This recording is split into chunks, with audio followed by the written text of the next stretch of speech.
네, 오늘은 TMCNCNS에 대해 이야기해 보겠습니다.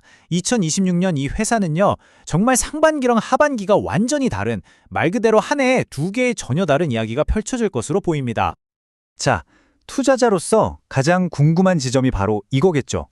도대체 상반기 실적은 왜 이렇게 부진할 것으로 예상되고 또 하반기에는 어떻게 그렇게 극적인 반전이 가능할까요?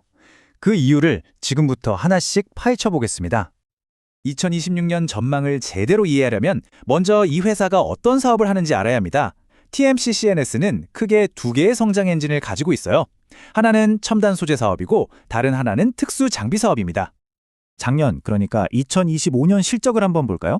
2차 전지 관련 프로젝트 덕분에 장비 사업이 약 1,100억 원의 매출을 기록하면서 전체의 거의 70% 가까이를 차지했습니다. 그리고 소재 사업은 약 480억 원 정도로 뭐랄까 꾸준하게 회사의 기반을 받쳐주는 역할을 했죠. 그런데 이 두 사업이 성격이 정말 완전히 달라요.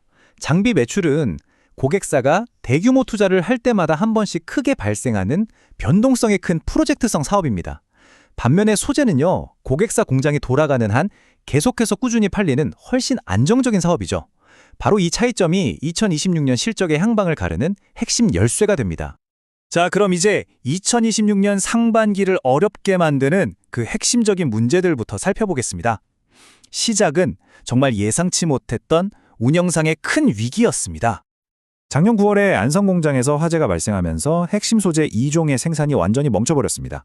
이 타임라인을 보시면 아시겠지만 안전 인증을 다시 받는 데에만 꼬박 6개월이 걸려요. 그래서 공급이 완전히 정상화되려면 2분기 말이 되어야 합니다.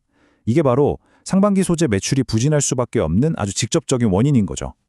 하지만 이런 엄청난 악재 속에서도 회사는 나름의 회복 계획을 명확하게 세워두고 있습니다. 바로 장비 부문에서 터진 대규모 신규 수주 덕분이죠. 투자자분들이라면 이 숫자를 꼭 기억하셔야 합니다. 바로 740억 원. 이게 바로 2026년 실적 회복의 열쇠가 될 대규모 수주 금액입니다. 여기에는 장비 납품뿐만 아니라 현장 설치 비용까지 모두 포함되어 있습니다.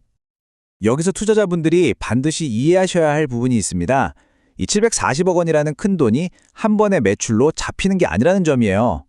매출은 보시는 것처럼 여러 단계에 걸쳐서 인식되는데요. 중요한 건 상당 부분이 2026년 하반기, 특히 4분기에 집중적으로 장부에 반영된다는 사실입니다. 자, 이제 흩어져 있던 조각들이 맞춰지기 시작하죠. 2026년의 상반기와 하반기가 왜 이렇게 완전히 다른 모습을 보일 수밖에 없는지 이제 그 핵심이 보이기 시작합니다. 이 슬라이드가 오늘 이야기의 핵심 요약본입니다. 상반기에는 화재 여파로 소재 매출이 꽉 막혀 있고 예전에 따냈던 저가 수주 계약 때문에 마진도 좋지 않습니다. 하지만 하반기에는 상황이 180도 달라지죠. 소재 공급은 완전히 정상화되고 아까 말씀드린 그 고부가 가치 장비 매출이 본격적으로 들어오면서 극적인 실적 턴어라운드를 만들어낼 것으로 기대되는 겁니다. 그리고 상반기 실적이 부진한 이유가 하나 더 있습니다. 바로 이 최저가 낙찰제 때문인데요. 2025년에 진행된 입찰이 이 방식으로 이루어지다 보니 업계 전반적으로 장비 회사들의 마진이 작게 나올 수밖에 없는 구조였죠. 하지만 다행히 하반기부터 진행될 신규 입찰에서는 이런 상황이 개선될 것으로 보입니다. 자, 그럼 이 모든 것들이 2026년을 넘어 2027년 그리고 그 이후 장기적인 관점에서는 어떤 의미를 가질까요? 장기적으로 보면 2027년에 용인 클러스터가 완전 가동되는 게 가장 큰 성장 동력입니다. 이게 왜 중요하냐면요. 회사의 안정적인 캐시카우 역할을 하는 소재 사업의 수요가 그야말로 폭발적으로 늘어날 것이기 때문입니다.